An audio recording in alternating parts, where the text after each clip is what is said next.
السلام علیکم ورحمۃ اللہ وبرکاتہ، بسم اللہ والصلاة والسلام علی رسول اللہ، الحمد للہ رب العالمین، الصلاۃ والسلام علی رسول الکریم۔ خوش آمدید، ویلکم آپ کو جی البلاغت کے اس کورس میں، جس میں ہم بیسک بلاغت کے کانسیپٹس کو دیکھ رہے ہیں، بنیادی طور پر ان کے اس علم سے تعارف حاصل کر رہے ہیں، اور انشاءاللہ جو ہمیں ضرور قرآن و حدیث کو جب بھی ہم پڑھیں گے تو ضرور ہمیں فائدہ دے گا۔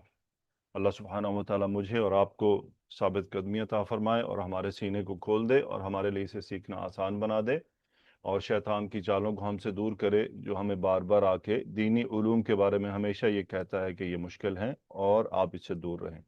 یقیناً یہ خاص علم ایسا ہے کہ شوق ہی اس کو لیڈ کرے گا۔ یعنی اگر مجھے آپ کو شوق ہے کہ ہم قرآن مجید کی آیات کو ذرا محسوس کریں اچھے طرح سے، اور بلاغت کے انداز میں بھی دیکھیں، تو یقیناً وہ شوق اور تڑپ ہی ہمیں اس میں ثابت قدم رکھے گی، چاہے ہمیں کبھی کبھی مشکل بھی لگے، کبھی کبھی ہمیں لگے کہ یہ تھوڑا سا ٹف ہے، اس کے باوجود بھی۔ تو ثابت قدمی ہر معاملے میں ضروری ہوتی ہے۔ اللہ تعالیٰ ہمیں ثابت قدمی عطا فرمائے۔ بجائے اس کے کہ ہم وقت کو مزید طویل کریں، آج ہم پہلے ریکیپ کر لیں کہ ہم نے پڑھا کہ الفصاحت فی الاصطلاحی، تین چیزوں میں فصاحت ہمیں دیکھنی ہوتی ہے: فصاحت الکلمہ، فصاحت الکلام، فصاحت المتکلم۔ یعنی کسی بھی کلام بلیغ یا شخص بلیغ، یعنی جو بلیغ ہو، بلیغ سے مراد بلاغت، جو بھی آج ہمارا جو سبجیکٹ ہے، تو اس بلیغ شخص یا بلیغ کلام کا جو تعلق ہے وہ ان تینوں چیزوں سے ہے۔ ان تینوں چیزوں میں سے کسی ایک بھی چیز میں خلل واقع ہو گیا تو نہ کلام بلیغ ہوگا، نہ شخص بلیغ ہوگا۔ تو یہ بات کلیئر رہے، اس لیے ہمیں فصاحت سمجھنا ضروری ہے، اس لیے یہ ترتیب میں پہلے ہے۔ فصاحت الکلمہ کیا ہوتی ہے؟ کہ اس میں تین عیب نہ ہوں: ایک تنافر الحروف، دوسرا مخالفت القیاس، اور الغرابہ۔ ان تینوں میں سے کوئی بھی نہ ہو۔ تنافر الحروف کیا ہے؟ ایسے حروف کا آ جانا جو کسی کلمہ کو بھاری بنا دیں، اس کی ادائیگی کو مشکل کر دیں۔ مخالفت القیاس کیا ہے؟ جو طے شدہ صرفی جو اوزان ہیں ان کے خلاف کوئی کلمہ آ جائے۔ الغرابہ کیا ہے؟ یعنی کوئی ایسا کلمہ جس کے لیے ڈکشنریز کھولنی پڑیں، جو تلاش کرنے پر بھی بمشکل ملے کہ اس کا مطلب کیا ہے، جس سے معنی واضح نہ ہو سکے۔ تو ان تینوں عیوب سے کلمہ کو خالی ہونا چاہیے۔ فصاحت الکلام کیا ہے؟ تنافر الکلمات، یعنی کلمات تو فصیح ہوں، لیکن جب ان کو اکٹھا کیا جائے، ان کو ساتھ رکھا جائے، تو ان کے اکٹھا کرنے سے کلام بھاری ہو جائے، زبان پر مشکل سے چڑھے اور اس میں بولنے میں تکلیف ہو، تو اسے کہتے ہیں تنافر الکلمات۔ کلام کو بھی ان تینوں عیوب سے خالی ہونا چاہیے۔ یعنی فصیح کلمات کو ہم نے جوڑ تو لیا، لیکن اب یہ تین عیوب کا خیال رکھنا ہے کہ اس میں کلام میں تین میں سے کوئی ایک عیب بھی نہ ہو۔ دوسرا ضعف التالیف، یہ کیا ہے؟ نحوی قواعد کے خلاف کلام کا آ جانا، یعنی مبتدا خبر کو گڑبڑ کر دیا، حال کو گڑبڑ کر دیا، فاعل مفعول کو گڑبڑ کر دیا، ضمیر کو آگے پیچھے کر دیا، تو وہ تالیف غلط ہو گئی، اس کی وجہ سے کلام غیر فصیح ہو جاتا ہے۔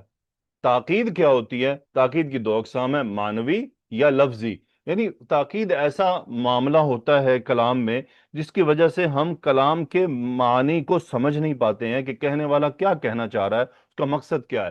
یا تو وہ الفاظ ایسے لے آتا ہے جو بظاہر کلام کو ریپرزینٹ نہیں کر رہے ہوتے، یا وہ کلام کو توڑ مڑوڑ ایسا کرتا ہے کہ آگے پیچھے چیزوں کو ایسا کر دیتا ہے کہ ہمیں سمجھ نہیں آتی کہ یہاں یہ کس کے بارے میں کیا بات کر رہا ہے۔ تو یہ تاکید ہوتی ہے۔ فصاحت الکلام یہ بیسیکلی ایک ٹیلنٹ ہے جو انسان حاصل کرتا ہے، کبھی حاصل بھی کر لیتا ہے، کبھی یہ اللہ تعالیٰ کی طرف سے، یعنی ایک ہدیہ ہوتا ہے کسی بھی انسان کو۔ یہ بیسیکلی جو فصاحت المتکلم ہے وہ آج اچھی طرح واضح ہو جائے گی انشاءاللہ کہ فصاحت المتکلم، یعنی متکلم فصاحت حاصل کیسے کر سکتا ہے۔ بلاغت کی طرف ہم بڑھتے ہیں۔ بلاغت کو ٹاپک کو کھولنے سے پہلے میں آپ کے ساتھ ایک بات تو ضرور کرنا چاہوں گا، اس سے پہلے کہ آج کے اس ٹیکسٹ کو ہم دیکھیں، میں آپ کے سامنے کوئی یوں سمجھ لیں کہ سٹوری اس کو کریٹ کرنا چاہوں گا۔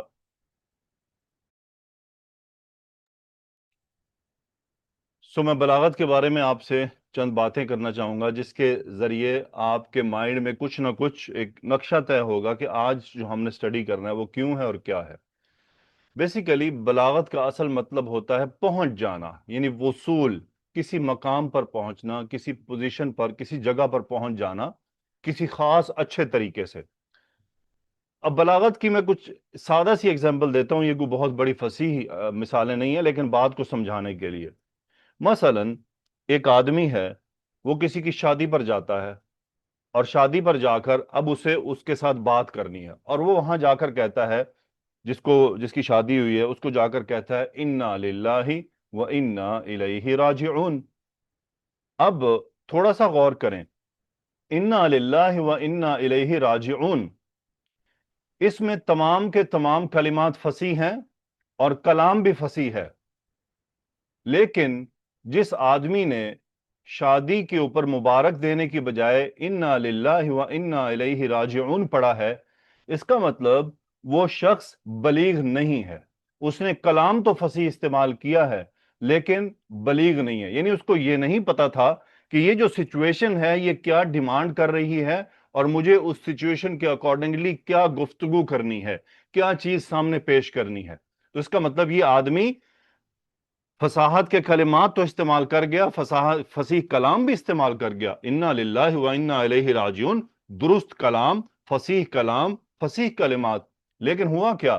بولنے والا بلیغ نہیں تھا، بولنے والا غیر فصیح تھا، غیر بلیغ تھا، اس کو پتہ نہیں چلا، یعنی وہ یہ انڈرسٹینڈ نہیں کر پایا، یا اس کو یہ ملکہ حاصل نہیں تھا کہ میں شادی کے موقع پر آیا ہوں، مجھے یہاں انا للہ و انا الیہ راجعون نہیں کہنا۔ اسی طرح کوئی کسی کی وفات پر چلا جائے اور وہاں جا کہ بارک اللہ فیکم، بجائے اس کے کہ وہ کہے انا للہ و انا الیہ راجعون، بجائے اس کے کہ افسوس کرے وہ ان کو اس طرح کے کلمات بولے جس سے ان کا یعنی غم بجائے ہلکا ہو وہ کچھ اور نیگیٹو میسج چلا گیا۔ اب بارک اللہ فیکم کلام بالکل درست ہے، فصیح ہے، فصیح کلمات ہیں، کلام بھی فصیح ہے، لیکن بولنے والا بلیغ نہیں تھا، بولنے والا فصیح نہیں تھا، اسے پتہ ہی نہیں چلا کہ یہ مقام یا یہ جو سچویشن ہے مجھ سے کیا ڈیمانڈ کر رہی ہے۔ سو بلاغت یہی ہے کہ کلمات فصیح ہوں، کلام فصیح ہو، بولنے والا فصیح ہو، اور وہ اکارڈنگ ٹو دا سچویشن درست جو عبارت ہے وہ پیش کرے اکارڈنگ ٹو دا سچویشن۔ سو آج جو ہم نے ایگزامپلز بھی ڈسکس کرنی ہیں وہ سب یہی ہمیں دکھائیں گی۔ مثلا ایک اور چیز ہے، طوطا ہے، پیرٹس ہیں۔ اب پیرٹ کو آپ جو بھی لفظ سکھا دیں، اس کو چاہے کلمہ سکھا دیں، اس کو آپ نام سکھا دیں، وہ فصیح تو ہو جائے گا، یعنی وہ درست کلمات بولے گا، وہ کلام بھی درست بولے گا، آپ اسے لا الہ الا اللہ محمد الرسول اللہ یاد کروا دیں، لیکن وہ بلیغ کبھی بھی نہیں ہو پائے گا۔ کیوں؟ کیونکہ اس کے اندر یہ ملکہ ہی نہیں ہے کہ مجھے کون سا کلام کب بولنا ہے، اس کلام کی کب ریکوائرمنٹ ہے۔ وہ نہ وہ سچویشن سمجھ پاتا ہے، نہ وہ کوئی عبارت کریٹ کر پاتا ہے۔ تو آج بلاغت کا جو یہ ٹاپک ہے بہت دلچسپ، یہ ہمیں یہی بات ہم اس میں دیکھیں گے۔ تو کتاب میں جو چیز لکھی ہوئی ہے اب ہم اس سے شروع کرتے ہیں۔ کیا کہتے ہیں کتاب میں؟ الوصول والانتہاء، بلاغت کا مطلب کیا؟ البلاغۃ فی اللغۃ، یعنی زبان کے اندر بلاغت کسے کہتے ہیں؟ الوصول والانتہاء، یعنی پہنچنا انتہا تک، یعنی اپنا جو ڈیزائر تھی، جو ریکوائرمنٹ تھی، وہاں تک پہنچ کے اس کو حاصل کر لینا۔ یقال، کہا جاتا ہے مثلا بالغ فلان مرادہ، کہ فلاں اپنی مراد کو پہنچ گیا، یعنی کوئی آدمی اس نے اپنی کوئی مراد تھی، اس کی کوئی ریکوائرمنٹ تھی، وہ وہاں تک پہنچ گیا۔ اب اس نے وہاں تک جو پہنچنے کے راستے استعمال کیے وہ سب چیزیں پھر اس کے اندر کور ہو جائیں گی۔ مثلا اذا وصل الیہ، یعنی کوئی بھی آدمی جب اپنی مراد کو پہنچے تو کیا کہا ہے؟ جب وہ اپنے اس مراد تک پہنچ چکا ہے۔ وبلغ الرکب، یعنی سوار، مدینہ، یعنی کسی بھی شہر کو کہنا چاہیں، بالغ الرکب المدینہ تھا، یعنی جو سوار ہے وہ شہر پہنچ گیا۔ اذا انتہا الیہا، جب وہ وہاں جا کر رک جائے، وہ اس کی فائنل ڈیسٹینیشن۔ تو یہ بلاغت ہوتی ہے، یعنی کسی جگہ تک پہنچنا۔ پھر اس میں کیا کہتے ہیں؟ البلاغۃ فی الاصطلاح، یعنی جو اصطلاح ہے اس میں بلاغت کیا ہے؟ کہتے ہیں وَتَقَعُ فِي الْإِصْطِلَاحِ وَصْفًا، یعنی اصطلاح میں یہ واقع ہوتی ہے ایک صفت کے طور پر، لیکن کس کی صفت؟